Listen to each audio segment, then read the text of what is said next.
Hey, everybody, you know how they say time flies when you're having fun? Well, what a fun season it has been watching the Philadelphia Eagles get to a 14-3 record, the number one seed in the NFC, and one of the best records in all of pro football. Now, as my good friend Hugh Douglas said many, many years ago, it's do or die, do or die. And that's exactly what it is. No more room for errors for any team that has survived to get to this point. On this edition of Gunn On One, we will talk about how the Eagles got to this point, what we are looking for on Wild Card Weekend, and who might the Eagles' first-round opponent be next week. My guest for this edition of Gunn On One is the one and only Zach Berman. We're going to start right now. This is Sal Palantonio from ESPN. I'm Brandon Graham. Lane Johnson here. This is the magnificent DJ Jazzy Jeffy. This is Donovan McNabb. This is Chris Long. This is Mark Sumoff, the TV voice of the 76ers on NBC Sports Philadelphia. This is Eagles Hall of Fame quarterback Ron Jaworski. Hello, I'm Jay Wright, head coach of Villanova basketball. Hey, I'm Brian Westbrook, and you're listening to the Gunn On One podcast. And what's happening? This is your blessed boy, Brian Dawkins, Hall of Famer, and you're locked in to Gunn On One. You are locked in to the Gunn On One. Gunn On One. Gunn On One. You are locked on to Gunn On One. I've been on the air for 25 years, but I could not wait to be on Gunn On One with my man, Derrick Gunn. ESPN bracketologist Joe Lenardi telling you to stay locked on to Gunn On One. It is a number one seed. Welcome back, everybody. Of course, Gunn On One is powered by the JAKIB Sports Media YouTube machine. I'm Derrick Gunn. Eagles, number one seed in the NFC. I brought in a guy who has covered this team all spring, all summer, all fall, and all winter. He is a man who has told me many times he wishes he could sleep at the NovaCare complex 7 days a week, but that was before he had kids. It is the one and only Zach Berman from The Athletic joining me. Z-Berm, how you doing, man? I'm doing great, D-Gun. Thanks for having me on. As I told you before, I got on anytime I can see you. It's a pleasure. I appreciate it, my brother. And, of course, you can all follow Zach Berman at Z-Berm on Twitter. Follow him on The Athletic. He covers the Eagles for The Athletic. Nobody does a better job of covering this team inside and out. And I also might add, if you haven't done so, I advise you to get his well-written, well-thought-out book called Underdogs about that incredible 2017 journey for the Philadelphia Eagles. Well, Z-Berm, regular season is come and gone, man, and it flew by. And the Philadelphia Eagles, although they kind of stumbled to the finish line, they still emerged as the number one seed in the NFC. They are the only team in the NFC, as we both know, that gets to sit at home an extra week, heal up physically, mentally, go over whatever they need to go on to get that much better for the upcoming playoff run. But when you sit back and you look at how the Eagles got to this point, first of all, give me your general assessment of this team. Well, I am so impressed with this team, and frankly, I'm a bit surprised by the conversation in the city right now because the Eagles are 14-3. They are tied for the best record in the NFL. They have the number one seed. I can't speak for your audience, but I did not see that coming before the season. I think anyone who this is why you play the regular season, to get the number one seed. So it's a remarkable accomplishment. And despite the way these last few weeks have gone, the fact that they're 14-3 with a top 10 offense, a top 10 defense, a quarterback who's a legitimate MVP candidate, there's so many things that you look at. 2 1,000-yard receivers. How many times over the past 5 years have Eagles fans watched this team hoping for hope at wide receiver? And now they have 2 1,000-yard wide receivers. They have a 1,000-yard running back. They have 4 pass rushers with double-digit sacks. I mean, I can go on here, and I frame it that way because I did not see this type of season coming. And I would just tell Eagles fans to enjoy it because these seasons don't happen very often.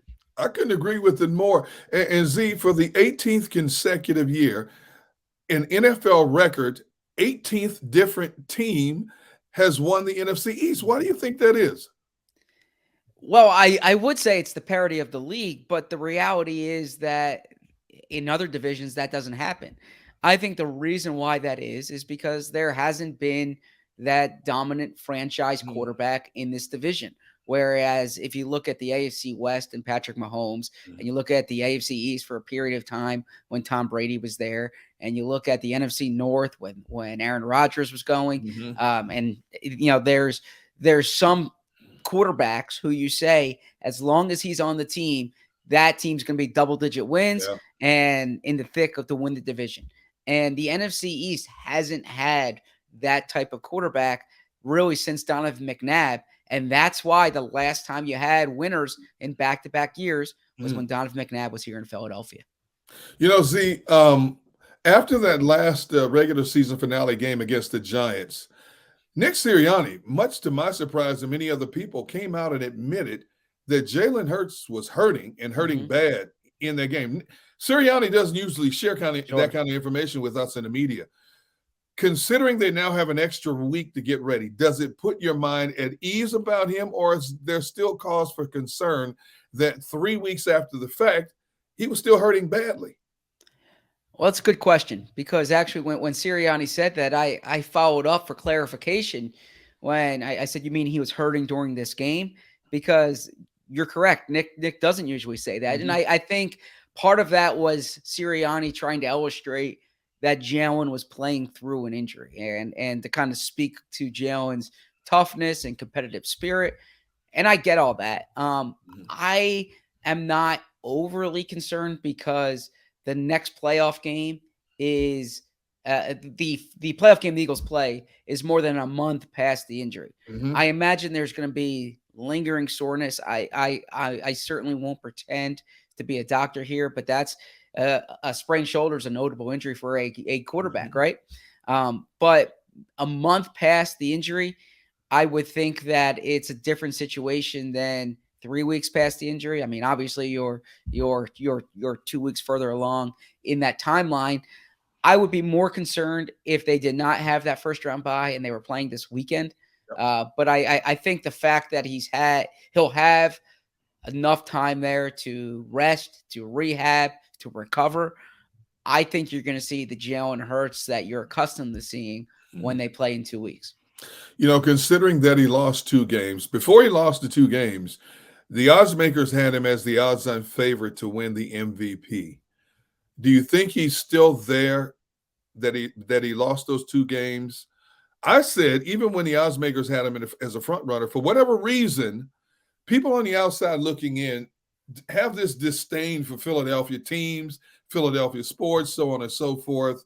Do you think he still has a shot, or has Patrick Mahomes basically wrapped it up with the way he finished the season?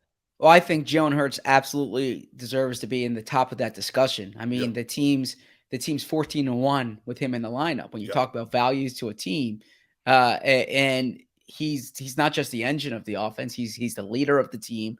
They're not 14-3 this season without him. That said, and I don't mean to compare Patrick Mahomes to Michael Jordan, but it's kind of like playing in the NBA during the era when Michael Jordan's there. Patrick Mahomes he's on a 14-win team. Okay, he also won 14 games as a starting quarterback. He's over 5,000 passing yards, over 40 touchdown passes. He loses Tyreek Hill, and the engine just keeps going. It shows that he's the guy there. If the award goes to Patrick Mahomes, I don't think Eagles fans can say, oh, they're screwing Jalen Hurts, or they don't want to give it to a Philadelphia quarterback. I don't think that's the case. Jalen Hurts would be a worthy MVP candidate. It just so happens that it's a year when Patrick Mahomes has been outstanding as well, and they can only give one of those out. Now, another concern has to be the availability of Lane Johnson. From your best guesstimate right now, do you think you'll be good to go come game time? Well, and Lane well. I mean, he plays through injuries, and it seems every year he's toughing through something out. He's fighting through something, and so I have to guess, knowing Lane Johnson's history for the past decade, that he'll be on the field for that playoffs. Now, I gotta imagine he'll be hurting, right? A core injury is significant for an offensive lineman. So Yep. much of your power and your movement comes from your core. So he'll have to endure the pain. And I know that's easier said than done. And I imagine there's a lot of people who would reasonably miss extended time with this injury. I'm guessing Lane's going to be out there. I imagine that's why he delayed surgery. But it's, I mean, I don't envy the way he'll be feeling during that game or the next morning. You know, correct me if I'm wrong, but from my perspective, Jack Driscoll is not the answer on the right side. For whatever reason, Sirianni seems to have that reluctance to move Mailata to the right side and insert Andre Dillard. Would you continue moving forward, keep Dillard where he is, or would you make the adjustment along the offensive line? I probably would have considered that change a little bit more if Lane Johnson was out for an extended period or an indefinite period. I think when Lane delayed that surgery and is trying to play in the postseason, then you have a timeline there, even if it's somewhat ambiguous, that you're playing 2 games perhaps with Jack Driscoll. I mean, they thought they were going to wrap it up, I imagine, in the Saints game. Yeah. But so you get the bye. I had no issue with them sticking with Driscoll in that situation. If Lane was out for the entire playoffs and you're saying, all right, what's the best 5 we have for this run, then I could see more of an argument for moving Jordan Mailata over. The thing I need to emphasize is this is not like it was last year where, you think to training camp in 2021, Jordan and Andre Dillard were competing for that left tackle spot. Jordan was taking snaps on the right side in training camp. Ever since Jordan Mailata won that job, other than that time last year when he was when he moved over for Dillard, right, Jordan's been the left tackle. He's the starting left tackle. It's not like he's taking snaps on the left side and the right side during the week. He is the left tackle. So I would be reluctant to moving Jordan Mailata over unless it was a longer-term move than simply 2 games. Okay, I'll agree with that. Now Sirianni has described Avonte Maddox's toe injury as serious. You think we'll see him back this season? Well, the fact that they did not put him on injured reserve, I think Eagles fans should find encouraging, because when the injury occurred, they could have put him on IR and they would have had him back for the championship game at the earliest, and they would have opened up a roster spot, which they've needed in recent weeks, right? So I've heard it's serious. I've heard it's indefinite, but I think that the fact that they kept him on the 53-man roster shows you that they think there's a possibility for a return here. C.J. Gardner-Johnson is finally back. Gannon moved him down to the slot and stuck with Reed Blankenship in the back end of the defense. Is that the best case scenario in the absence of Avonte? Is that the best case scenario for what's to come?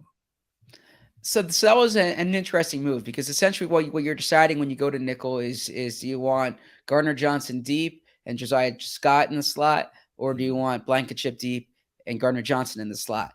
And I don't know if there's a perfect answer for that. Okay. I think when you start to view the matchups that you could potentially have in the postseason, you're going to see some really good slot receivers, and you're going to need to feel confident in your coverage. And I think Josiah Scott does a good job in zone coverage. I think that he's a little more susceptible in man coverage. And I think that's where maybe you want that certainty, or you at least want to see Gardner-Johnson in the slot. It could depend on the matchup, frankly. But like, let's say they play Tampa Bay and you're playing Chris Godwin. I would certainly want Gardner-Johnson in the slot there. So most teams you play, perhaps other than the Giants, I think you're going to see, it's going to be a challenging matchup inside, and I would probably want the better cover guy inside, and you can try to get by with Blankenship at safety, which they have. But of course, the best case scenario would be Avonte Maddox returning. The last 3 games, both Sirianni and Shane Steichen have come out and said after games, we have to do a better job of calling plays. What do you want to see from this Eagles offense that may have been missing the last few games that they have to get back to doing for an extended playoff run? Honestly, I think each game was a different story. And I thought the Dallas game, they called a good game. They put up points. Turnovers were the problem there. New Orleans game, I mean, nothing worked out offensively. We could spend the next hour talking about how bad that Saints game was. This past game, red zone was the problem, and they stalled in the red zone. And I think a big part of that was Jalen Hurts was not having that threat to run. They did not have any designed runs in that game. It was either scrambles or a quarterback sneak, which I suppose you say is a designed run, but I put that in a different category. You weren't seeing the same zone read game that you did before the injury. So if there's anything that I think would make this offense better in the postseason, it's Jalen Hurts' legs. That is such a threat. It changes the shape of the defense. It changes the way the edge rushers play you. And I think that's going to be critical. And, I know fans are clamoring for, traditional handoffs, but I think the running game with Miles Sanders, the running game with Gainwell or Scott, that all starts with Jalen Hurts. I view Jalen Hurts as their top runner because of what he brings to the running game, even when he's not carrying the ball. So I think that for this offense to kind of take the next step there in the postseason, it's Jalen running the ball. And then the other thing is they need to target Dallas Goedert more in the passing game. Dallas Goedert, if you look at his catch percentage, if you look at his yards per catch, he's been more productive this year than he's been any point in his career, right? And they really missed him when he was out of the lineup. And I think getting him going and knowing what you already have with A.J. Brown and Devontae Smith, that will really invigorate the passing game as well. Hey, speaking of the running game, for the most part, we see Miles Sanders get 15, 17 touches a game. A few times he's exceeded 25 touches. Do the Eagles need to increase his touches in the playoffs in the ground game? Well, if they can start playing with leads more, then certainly.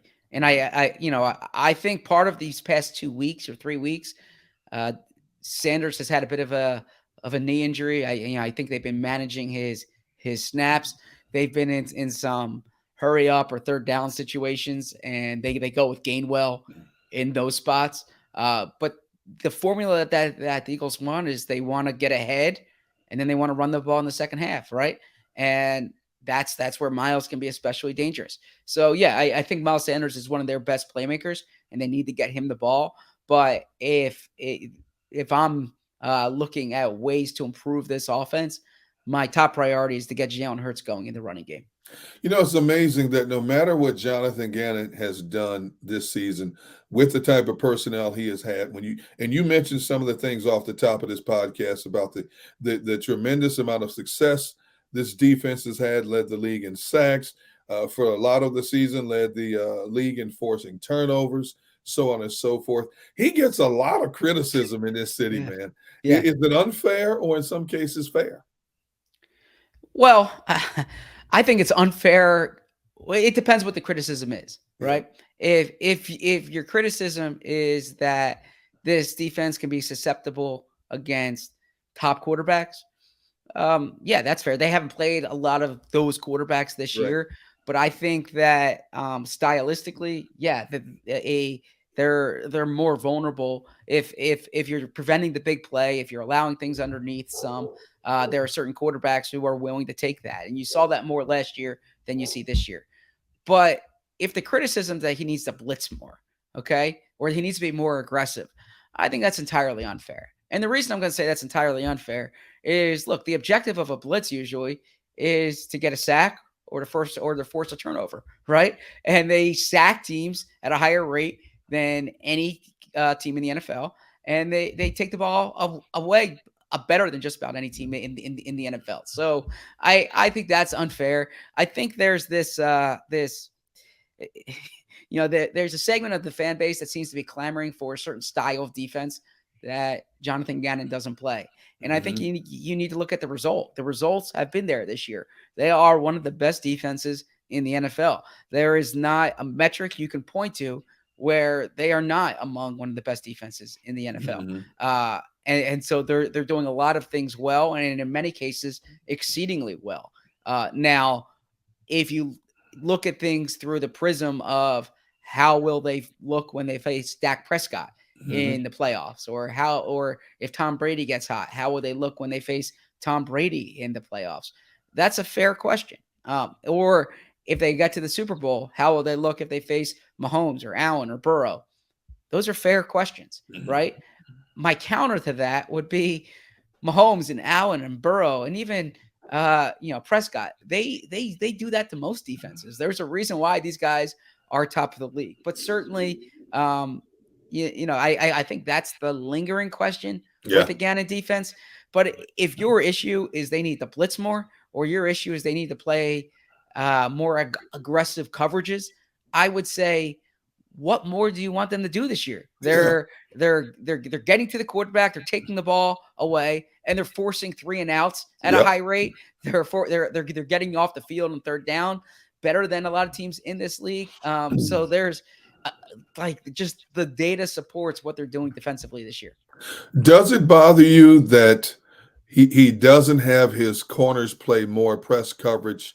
When you look at the overall wealth of talent that he has on the back of that defense, 2 Pro Bowl caliber cornerbacks, a Pro Bowl caliber safety in C.J. Gardner-Johnson, who's back now. But even when he was there, this defensive scheme, for as good as it has played, they'd like to play 5-7 yards off a receiver. Whereas you look at a team like the Saints, once they got Marshawn Lattimore back, they played a lot of man coverage, bump and run with Eagles wide receivers. Does that bother you as much as it does some people, including myself? I'll admit it, even including myself.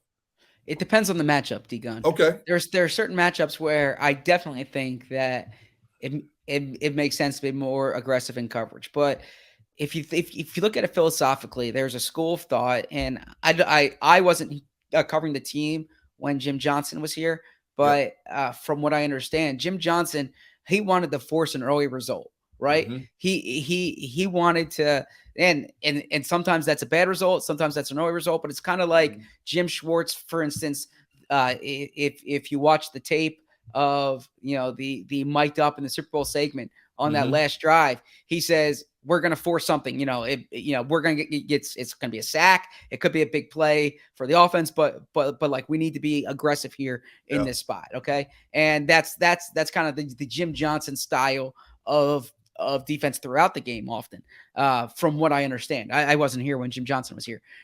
What Gannon's defense is more philosophically is prevent the big play. Is that the biggest one of the biggest indicators of winning and losing this organization feels is the big play difference. The big plays you produce on offense, the big plays you limit on defense. And specifically when they're playing with leads, what they think is the easiest way to lose a lead is to allow a 60-yard pass or 70-yard pass. And this defense does not allow big plays at a high rate. So they're willing to let you go on 10-play, 12-play drives and hope that at some point in that drive, there will be a sack on a third down. You'll have there'll be a tip ball that's an interception.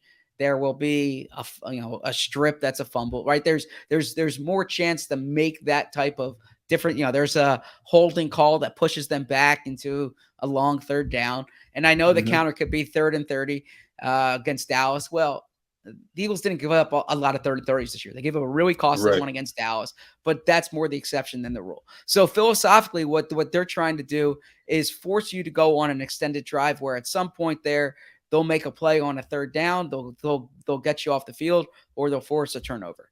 But I do think there are certain matchups where it makes sense when you have these corners to be aggressive because they have the talent on the outside to do so. When you have a good measure of success on both sides of the ball, the way the Eagles have had this season, obviously other teams are going to start looking to pick off some of your coaching, some of your strategists. And sure enough, we find out that both Gannon and Shane Steichen are interviewing for potential head coaching jobs this week, which is basically the Eagles' bye week. Which one? I'm going to ask you like 2 or 3 questions in one here. Which one do you think gets a head coaching job first? Do you think both could leave? Do you think only one could leave? Or could both be back with this team in 2023? All the above. So, yeah. So which one do I think? So, I mean, if you just look at the number of interviews requested, Shane Steichen is drawing more interest from teams. Right. Jonathan Gannon was pretty far down the road last year with Houston, and very well could be again. And so Houston requested to interview him, and Houston's a team to watch there for Gannon. Steichen would be appealing to teams in particular that are trying to develop a young quarterback. And I say that because he's worked with Hurts the past 2 years as the offensive coordinator here in the play caller. He was with Justin Herbert the year before. So if you're looking at a team like Indianapolis, who might draft a quarterback early, or Carolina, who is trying to figure out their quarterback position, both have requested interviews there. I mean, Houston, for all we know, could, they're going to be in the quarterback market with the number 2 pick. So he would make sense in those types of situations. But I mean, there are only 32 NFL head coaching jobs right now. There's only 5 that are open, right? 5. Yep. So there's much more. There's much more supply than there is demand. So I don't know if either will get a job, but I do think that it's important that Nick Sirianni is prepared, because one of the biggest challenges to sustaining success is coaching staff turnover and how you replace your initial staff. And we've seen mixed results of that, frankly, in Philadelphia during the past, decade and a half.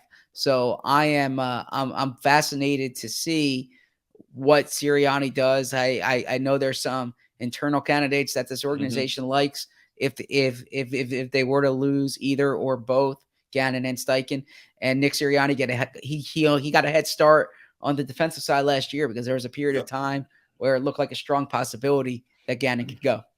If you're a candidate, which of the 5 jobs is the most appealing to you right now, and why? So this is I don't want to give you a long-winded answer, but there's different ways of viewing this, because from like a resource perspective, I think Houston is pretty interesting. You have the number 2 pick in the draft. You also have the 12th pick, I believe. You have 2 first-rounders next year. You have a lot of cap space, a reservoir of day 2 and day 3 picks. There's a real chance to get young talent last year, similar to what Doug Peterson had last year, although Doug Peterson took over a team with an established or with a promising young quarterback. Carolina, I think, has the best roster of the openings, but there's a big quarterback question there, and they don't have the same pathway to getting a quarterback. Now, if you're looking at it from like organizational alignment, Arizona has an opening at coach and GM right now. And oftentimes that could be appealing for a coach, because if you're hired first, you can pick the GM you're working with, right? And that could be that, there are certain advantages there.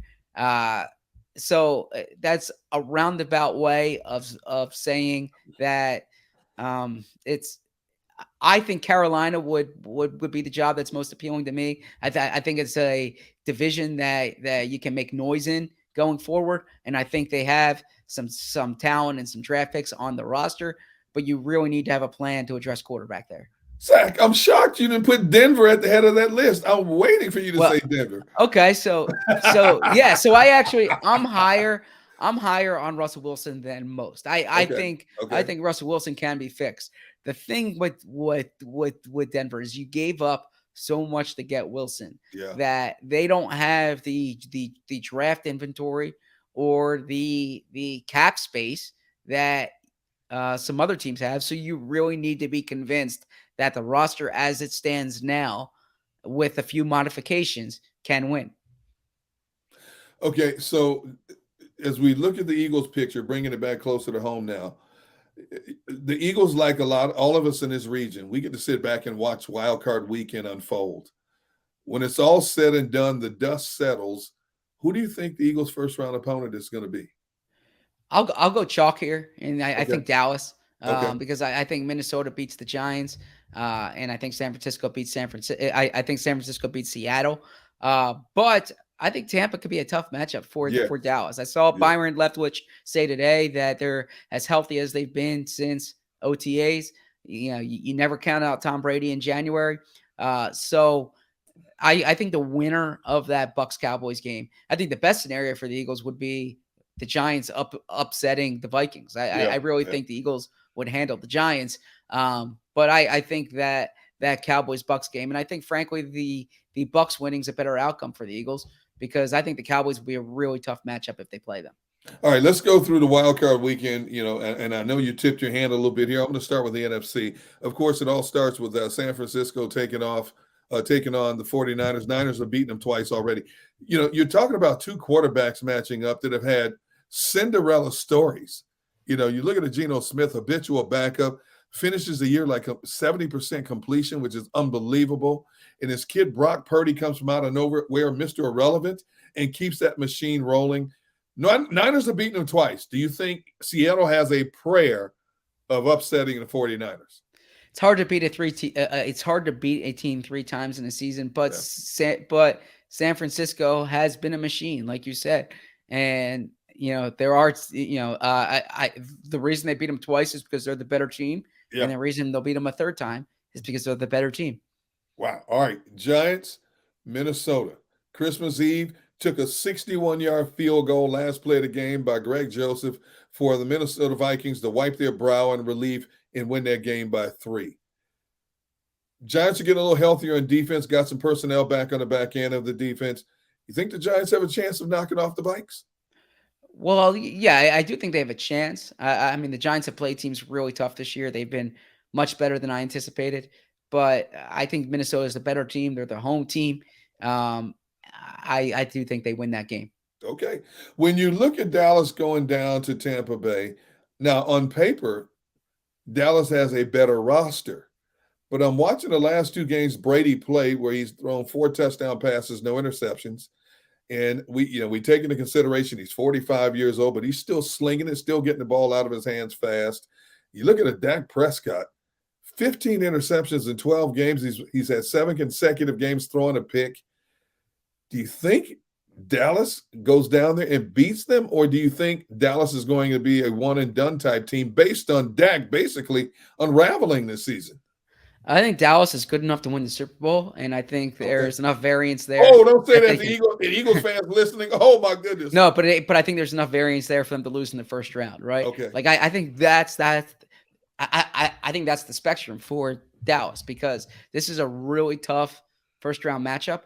But it's also a team that has talent on both sides of the ball, that has a quarterback and weapons that can put up points, that has that has pass rushers that can really make a team that can really disrupt the game. So they have such variance. I think Dallas beats Tampa Bay. Okay. But this is going to be a really good game. I can't wait to watch that Monday night.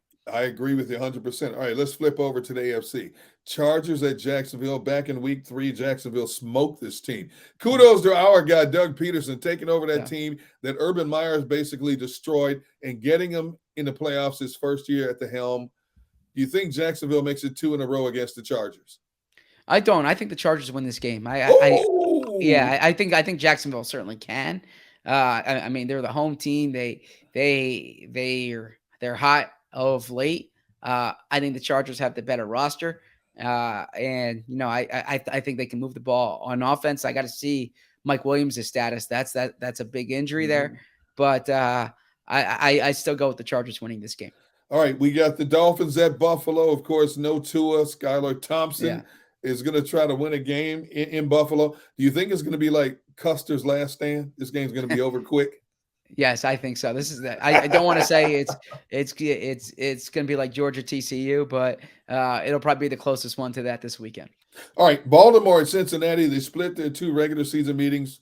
Basically, as we know it right now, no Lamar Jackson, which means no chance for Baltimore. Not no chance for Baltimore. I love this Baltimore defense. I think Cincinnati wins this game. Since Cincinnati's a legitimate Super Bowl contender, They've been playing well this year. But I think Baltimore, if Lamar Jackson were healthy, Yep. I would think Baltimore would be like a sleeper team to make the Super Bowl. Okay. I like the way they're playing defensively. Ever since they added Roquan Smith, that's made a big change. You know, that's really helped them. They're so versatile. And I heard someone earlier make a good point that this is a defense that was almost designed to play against Cincinnati, right? So I think they're going to give Cincinnati a tough game, but ultimately I think Cincinnati wins. All right. I love your insight. I love your knowledge and perspectives. I tell you that all the time. We brought this up on our show, Sports Take, which entails me, Barrett Brooks, and Rob Ellis, and we came up with so many different answers. There's like 9 different coaches who are legitimate candidates for Coach of the Year.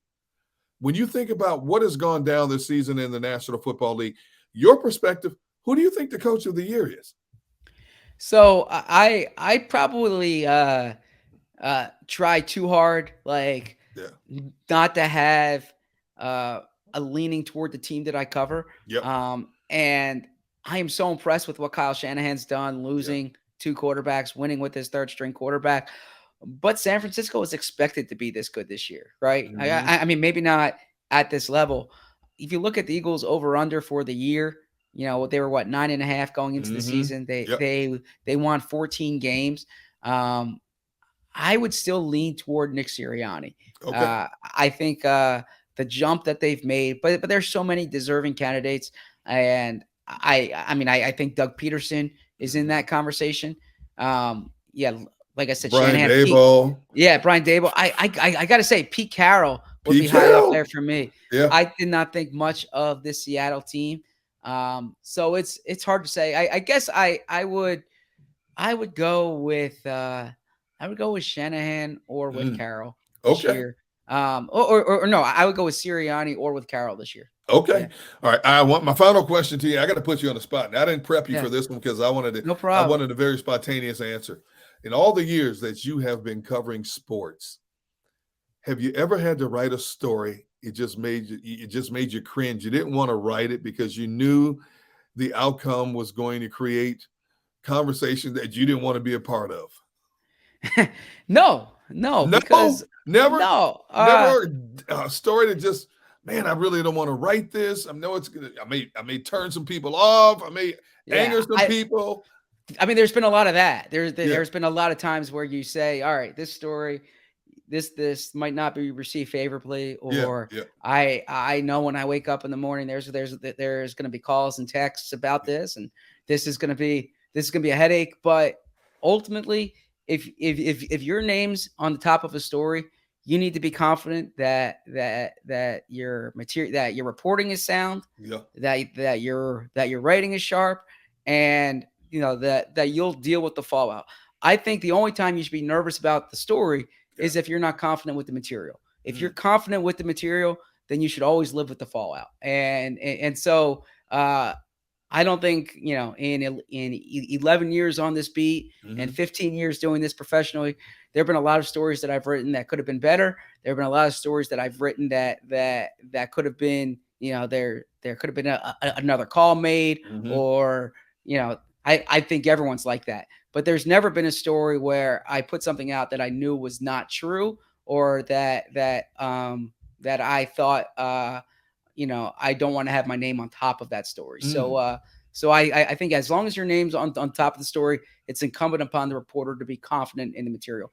But having said that, what's that? The Twitter handle Old Takes Exposed, right? There's been a lot of stories that I've written that have not aged particularly well, and credit to the people in the story, because Jason Kelsey has a line, and he's absolutely right. You write your own narrative, right? And ultimately, it's the players and the coaches and the executives. They write their own narrative. When they win, that's the story. When they lose, that's the story. Hey, Zach, and as we know, unfortunately, there's a lot of people in our industry that simply write stories for sensationalism and for self-gain, I guess that's the simplest way to say it. Yeah, and look, everyone has a different style doing this. I know that in this business, everything is about your relationships. Yep. And Not in, and trust me, there's people that I write about and have written about that haven't liked what I've written, but I think they would all agree that I hope they would agree that I handled it professionally, that I gave them a chance to respond, Yep. and that there was no agenda going into the story other than trying to write the truth. He is Zach Berman, incredible writer for The Athletic. Please follow him in all his writings for The Athletic as he covers the Philadelphia Eagles inside and out. You can also follow him on Twitter at ZBerm, Z-B-E-R-M. And, of course, if you haven't done so, as I said off the top of the podcast, you got to get his book, Underdogs. Incredible story about the Eagles' journey of that Super Bowl run in 2017. Maybe Zach. a sequel this year. Who knows? Hey, there you go. And I can't wait to get that one also. But this time I want an autograph version of the book if you write another one. Anytime. All right, brother. Man, thank you for giving me some time on Gunn On One here, man.